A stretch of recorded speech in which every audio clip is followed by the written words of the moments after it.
May you always turn towards love. Welcome to Turn Towards Love and happy 2025, and I hope you've had a lovely new year so far. Wow, 2025, we got here, we survived. We survived 2024. So today on this video, you will see a bunch of lovely, wonderful, positive and informative and transformative videos that help you along your path of personal development, self-development, spiritual development, and will ultimately bring you closer to yourself. May your day be blessed with so much love and light, and may you always turn towards love. In India, we are all very much divine, and so the question is, what prevents us from seeing ourselves as divine? That's really what the practice of yoga allows us to do, is to meet our divinity, overcome the conditioned existence of our what would be termed the ego, which is the conditioned self, and how we can experience that as purely divine. Whereas the ancient yogis really just work with the breath. We don't talk about our energetic bodies, we talk about our gross physical. So here in the West, the practice of yoga is in fact very physical, but what we want to move to is the subtler aspect of our being, which is more energetic, energy within the body. So we're liberating it, we're expanding it, and the way in which we facilitate that is through the breath, because the breath carries the life force. The term breath work is used in many different ways today because there are so many methods of breath work.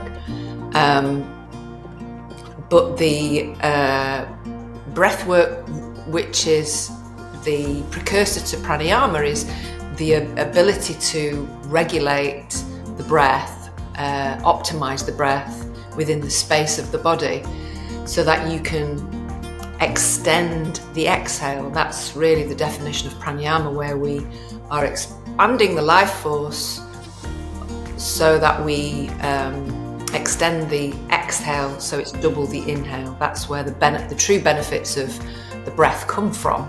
So it's the exhale that's beneficial.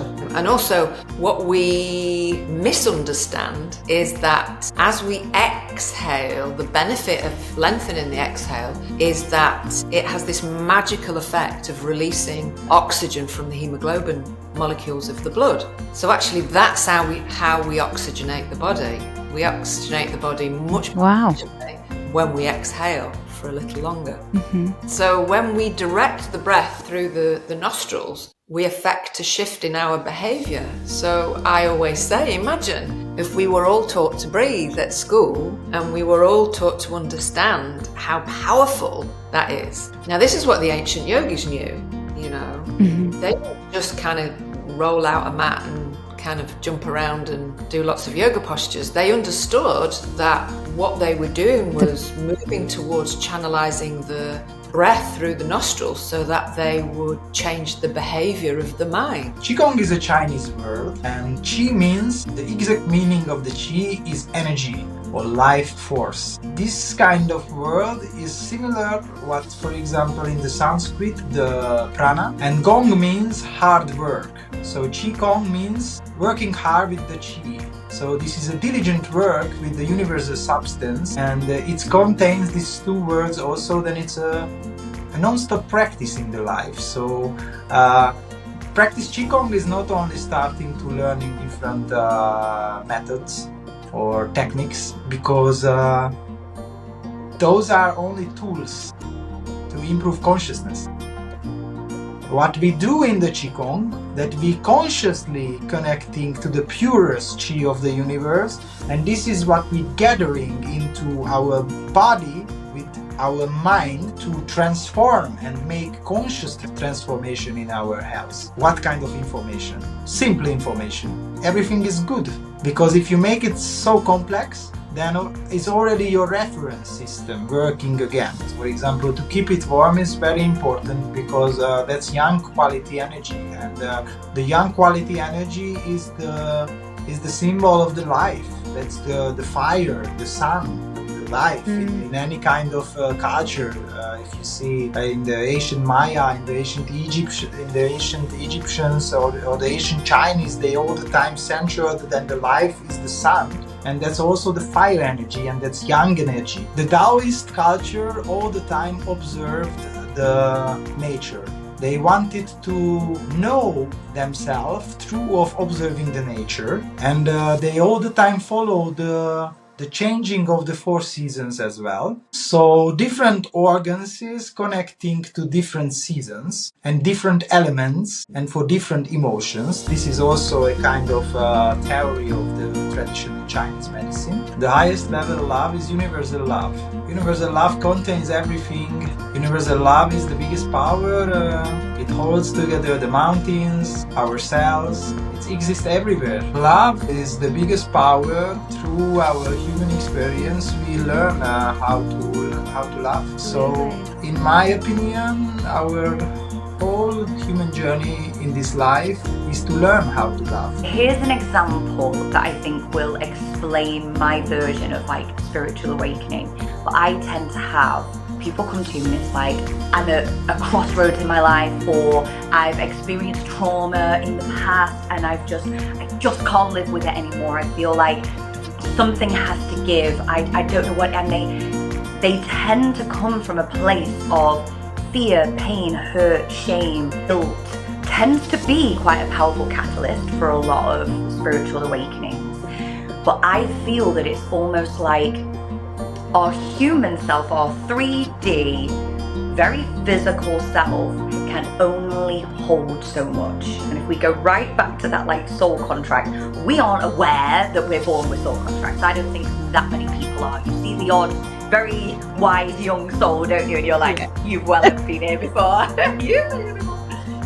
But I feel like for a lot of people, it's trauma, it's pain, it's fear, it's hurt, guilt that is the catalyst. In the spiritual way, we would say our inner child gets like locked in time when those experiences happen, and parts of our soul fragments.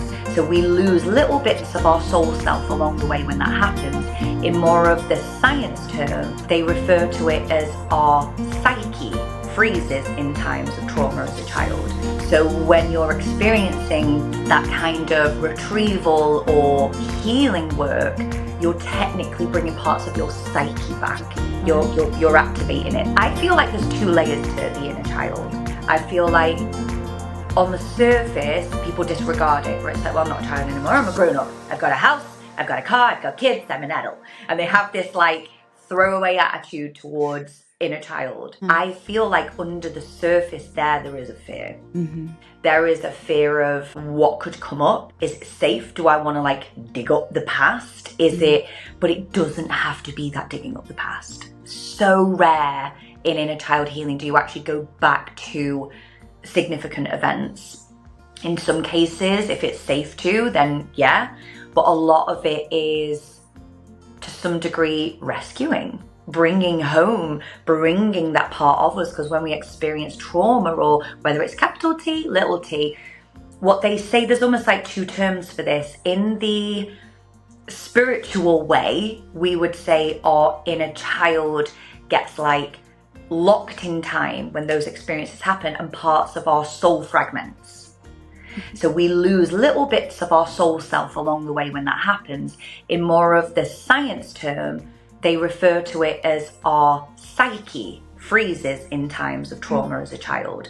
So when you're experiencing that kind of retrieval or healing work, you're technically bringing parts of your psyche back. You're activating it. So whether you're more of the spiritual or more of the science, I love bringing them both together. I do.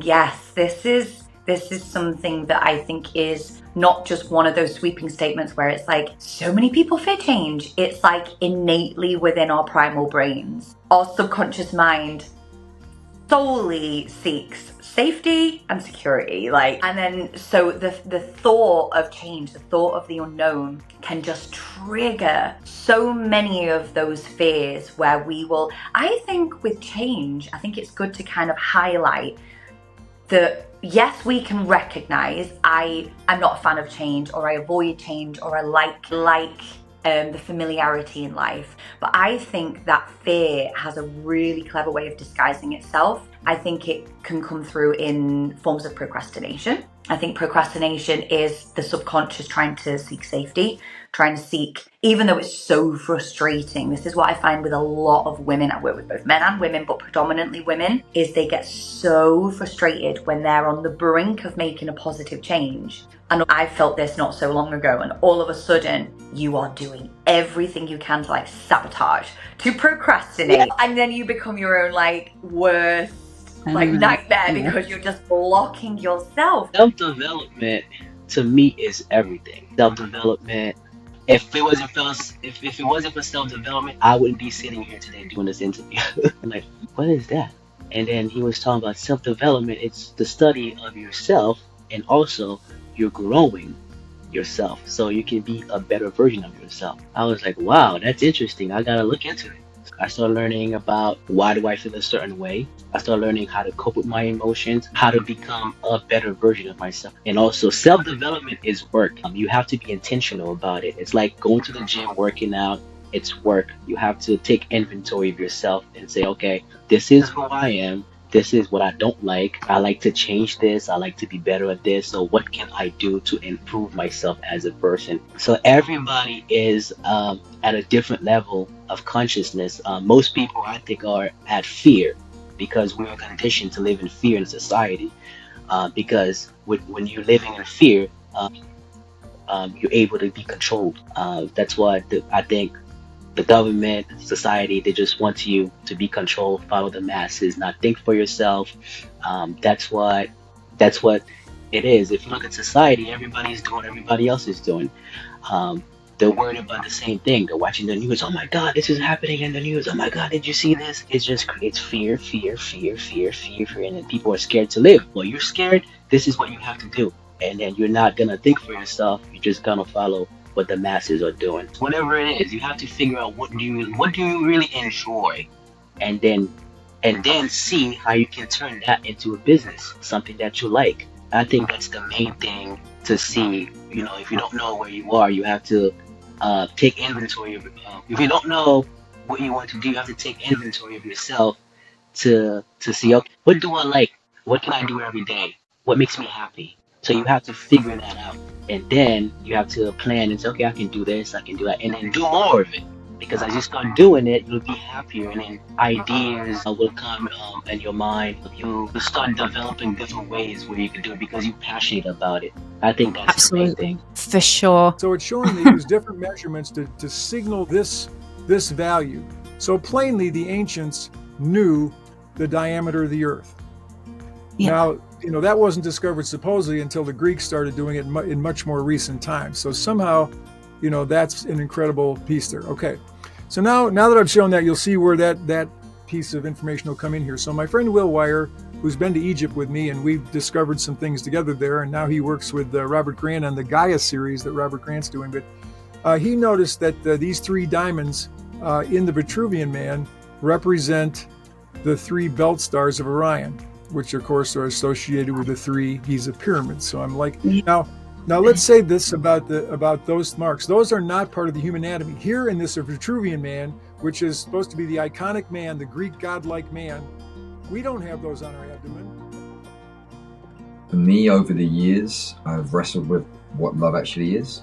Like now, if I was to say to you, how could I encompass what I think love is, whether it be the love I have for my partner, the love I have for my son, the love I have for my family, they're very different in a lot of aspects. So I think love is a connection. It's one that you can't see or truly understand, but it's a strong feeling that draws you towards someone through not just the general understanding and kinship you have with them, but also through something much deeper than that. When it's with my partner, it's what you're willing to be open with, and how transparent you're willing to be. And because obviously we'll be 100% transparent. For me, it's like you're just their faults and all, you know. And love is, for me, if anything else, it's a barrier remover, if that makes sense, because it removes this need.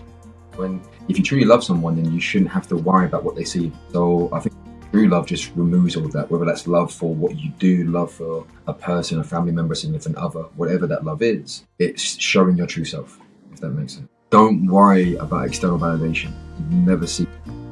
As long as you're true to who you are, and you have to have a certain ability. I mean, there's no, don't, you know, say that you can do something that's just not naturally within you.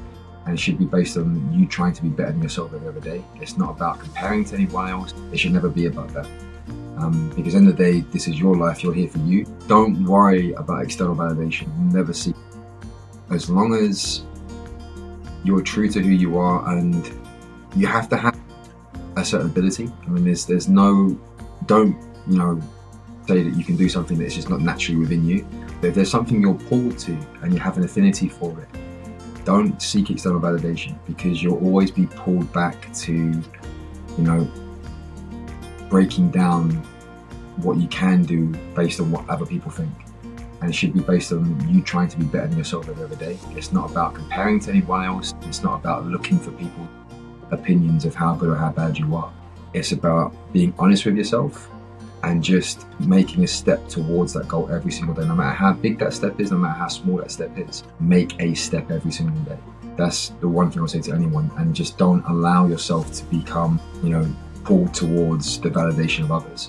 It should never be about that, because at the end of the day, this is your life. You're here for you. And if you're too wrapped up in what other people think or what other people's opinions are, that doesn't have a benefit to you, because those opinions will go away.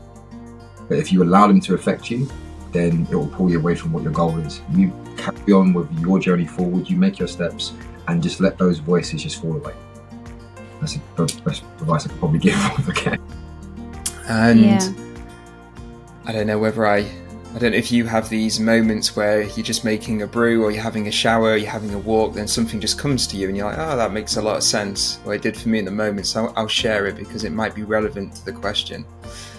When I think of turning to love, I think of turning to shame, turning to guilt, turning to pain, turning to violence, turning to all the places where love doesn't exist, right? And actually making a conscious choice to go there. It was also the stigma, I think, which men still carry to this day, and I certainly carried, because on the outside I had a nice car, a good job, you know, nice house. I had everything that would conventionally make you happy, but inside I was really empty and void of all happiness, right? So I had to let go of the stigma, you know, which is, as a man, I was vulnerable. You know, as a man, we're supposed to be tough and strong and kind of that alpha male, and I had to let that go. That was scary. You don't need everyone with you. And again, this is about building bridges. It's like there are millions of people who refuse group support, community support, because they're a lone wolf. They believe that they have to go through life alone. I was one of them. You do not have to do that. That's super You do not have to do that. And it's 5 till 6 every Friday, and you just got to sign up at returntoroots.co.uk to have access to that space. And that's about community. All the things that we're talking about, building bridges, building community, and having access to your feelings, you know, having somebody who can help guide you, it's there, it's free at no cost. So, you know, if you feel like it would benefit you, sign up and use it. Absolutely. When we're in the chaos, when we're like living through those things, that chaotic matter, the chaos knows how to do its things. It's really good at it. It has been doing it for thousands of years. It's amazing at it. It's an expert of it, you know. And our job is to somehow get out. That's why we chose this life, is to get out of that, you know, get out of that chaotic matter. It's not an easy task, you know, like it's not easy whatsoever, but it's not impossible. But what I do is that as I keep doing this exercise, life becomes beautiful, like life becomes like lighter, like life becomes like I can see the divine. When you ask me at the beginning, hey, what do you do? Like, when was the life that you turned towards love? Every single time I do this exercise, I'm turning towards love, because I'm loving a part of myself and I'm transmuting it.